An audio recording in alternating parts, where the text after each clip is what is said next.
প্রিয় দর্শক, আসসালামু আলাইকুম। বর্তমান সময়ে কর্মব্যস্ততার কারণে এতটা ব্যস্ত হয়ে পড়েছে সবাই যে অনেকেই ফ্রোজেন ফুডের উপর নির্ভরশীল হয়ে পড়েছেন। তাই আজকের পর্বে আপনাদের খুবই সহজ এবং খুবই মজার ফ্রোজেন ফুড চিকেন নাগেট তৈরি করে দেখাচ্ছি, যেটা কিনা খুবই সহজ এবং খুবই অল্প উপকরণ দিয়ে তৈরি করা যায় এবং স্বাস্থ্যসম্মত। আশা করছি আপনাদের কাজে আসবে। তাই চিকেন নাগেট তৈরি করার জন্য আমি এখানে 500 গ্রাম চিকেন নিয়েছি, বোনলেস চিকেন, আর লাগছে পাউরুটি স্লাইস। আমি এখানে 500 গ্রাম বোনলেস চিকেনের জন্য 5টি পাউরুটি স্লাইস নিয়েছি। বেশি পাউরুটি ব্যবহার করা যাবে না, তাহলে চিকেন নাগেটটা হার্ড হয়ে যাবে। তাই পরিমাণ মতো এখানে ব্যবহার করতে হবে। আমি প্রথমেই পাউরুটি স্লাইসগুলোকে টুকরো টুকরো করে নিচ্ছি, এতে করে পাউরুটির ব্রেড ক্রাম্বটা খুবই সুন্দরভাবে হয়। তো আপনারা চেষ্টা করবেন টুকরো টুকরো করে নিতে। তাই তো আমার টুকরো করে নেওয়া হয়ে গিয়েছে। আমি এখন ব্লেন্ডারে পাউরুটিকে গুঁড়ো করে নেব।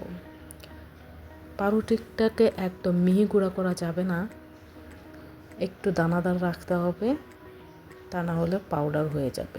এই বিষয়টা অবশ্যই আপনাদের খেয়াল রাখতে হবে। আমি এখানে ফ্রেশ পাউরুটি নিয়েছি, যদি বড় হয় 3 পিস নিলেই হবে। তো আপনারা অবশ্যই চেষ্টা করবেন ফ্রেশ পাউরুটিটা নেওয়ার। তারপর আমি বোনলেস চিকেনটাকে ব্লেন্ড করে নিচ্ছি।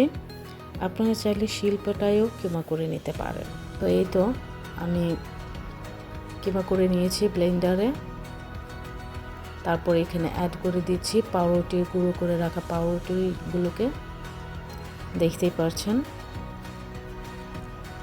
তারপর এখানে এক এক করে সব মশলা দিয়ে দিব। আমি এখানে আদা বাটা দিয়েছি 1 টেবিল চামচ, রসুন বাটা দিয়েছি 1 টেবিল চামচ, তারপর গোলমরিচ দিয়ে দিয়েছি 1.5 চা চামচ, লবণ স্বাদ মতো, তারপরে লাল মরিচের গুঁড়ো দিয়ে দিয়েছি 1 চা চামচ, সয়া সস অ্যাড করে দিয়েছি 1 টেবিল চামচ, ভিনেগার দিয়ে দিচ্ছি আমি পরিমাণ মতো।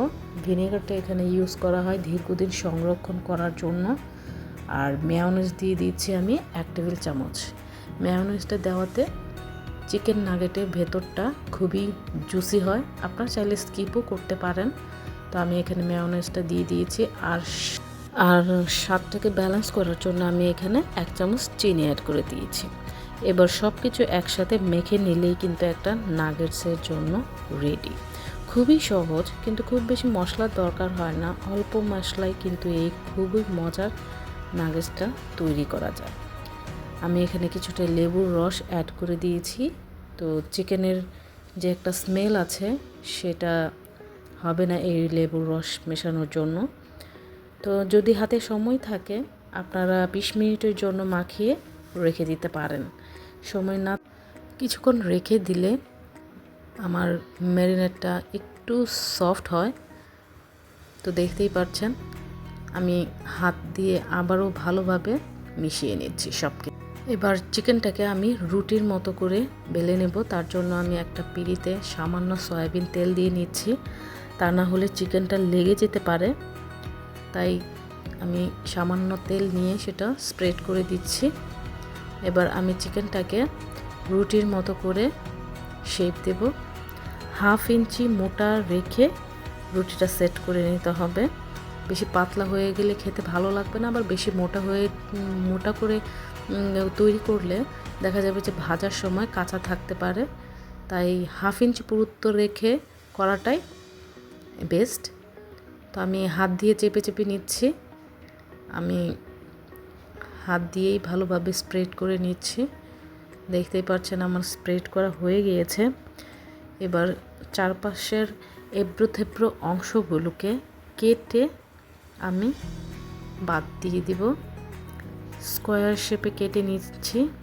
আমি যে অংশগুলো বাদ দিলাম পরবর্তীতে সেগুলো দিয়ে নাগেট বানিয়ে নেব সেমভাবে। আর কেউ চাইলে এটা ত্রিভুজের শেপও দিতে পারেন অথবা গোল করেও তৈরি করতে পারেন, কিন্তু চিকেন নাগেট স্কোয়ার শেপ দেখতেই ভালো লাগে। এভাবে সবগুলো আমরা বানিয়ে নেব। এর থেকে মোটা করার দরকার নেই, কারণ এটি তেল ভাজার পর ফুলে দ্বিগুণ হয়ে যাবে। বেশি মোটা করলে অনেক সময় ভাজতে গেলে সময় বেশি লাগে বা শর্ট টাইমে ভাজতে গেলে ভেতরে কাঁচাও থাকতে পারে। বেশি ভাজতে গেলে আবার অরেঞ্জ ব্রেড ক্রাম্বের কালারটাও ডার্ক হয়ে যায়, দেখতেও ভালো লাগে না। তাই চেষ্টা করবেন পুরুত্বটা ঠিক রাখার।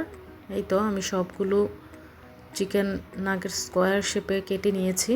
দেখতেই পাচ্ছেন আমার বেশি মোটাও না আবার বেশি পাতলাও না। তো আমার সবগুলো চিকেনের নাগেটের শেপ দেওয়া হয়ে গিয়েছে অলরেডি, দেখতেই পাচ্ছেন সব স্কোয়ার শেপ। আমি একটা শেপেই তৈরি করেছি সব। তো এখন একটা ডিম আমি ভেঙে নিচ্ছি, সামান্য লবণ দিয়ে ফেটিয়ে নেব।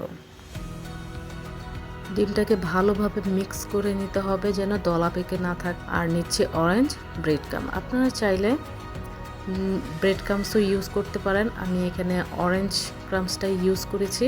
আর অরেঞ্জ ক্রাম্বসে করলে দেখতেও অ্যাট্রাকটিভ লাগে। তাই প্রথমে আমি চিকেনটাকে ময়দায় গড়িয়ে শেপ দিয়ে আমি ডিমে কোট করে আমি অরেঞ্জ ক্রাম্বসে গড়িয়ে নিচ্ছি।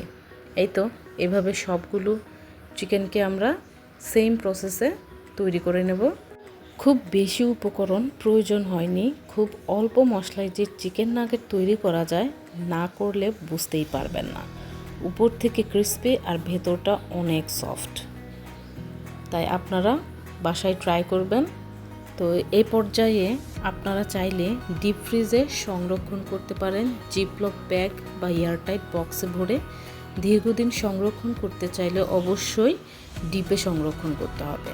নর্মালে আপনারা 1 থেকে 2 দিন রেখে খেতে পারবেন, কোনো প্রবলেম হবে না। বাট ডিপ ফ্রিজে দীর্ঘদিন রাখলে অবশ্যই ডিপেই সংরক্ষণ করতে হবে। তো এটা অবশ্যই মাথায় রাখবেন আপনারা। তো এইভাবে আপনারা স্টোর করে নিতে পারেন 1-2 মাসের জন্য। তো আমি এখন তেল গরম করে নাগেটগুলো ভেজে নিচ্ছি। অবশ্যই তেলটা মিডিয়াম হিটে রেখে ভাজতে হবে। বেশি হাই হিটে ভাজলে অরেঞ্জ ক্রাম্বসের কালারটা ডিপ কালার হয়ে যাবে, দেখতেও ভালো লাগবে না, খেতেও ভালো লাগবে না। তো অবশ্যই কম আঁচে মিডিয়াম রেখে আপনাদের নাগেটটা ভেজে নিতে হবে। তো দেখতেই পাচ্ছেন আমার নাগেটটা ফুলে ডাবল হয়ে যাচ্ছে। তো আপনারা এইভাবে বানিয়ে নিলে যে কোনো সময় সন্ধ্যা বা সকালে নাস্তায় আপনারা এই নাগেটটা রাখতে পারেন বা বাচ্চাদের টিফিনে বা মেহমান আসলে খুব সহজেই সার্ভ করতে পারবেন। দেখতেই পাচ্ছেন খুবই সুন্দর হয়েছে এবং লোভনীয় লাগছে, খেতেও কিন্তু অনেক মজার। অবশ্যই ট্রাই করবেন। আশা করছি এই সহজ রেসিপিটা আপনাদের কাছে ভালো লেগেছে। যদি ভিডিওটি ভালো লাগে অবশ্যই লাইক কমেন্ট শেয়ার করবেন।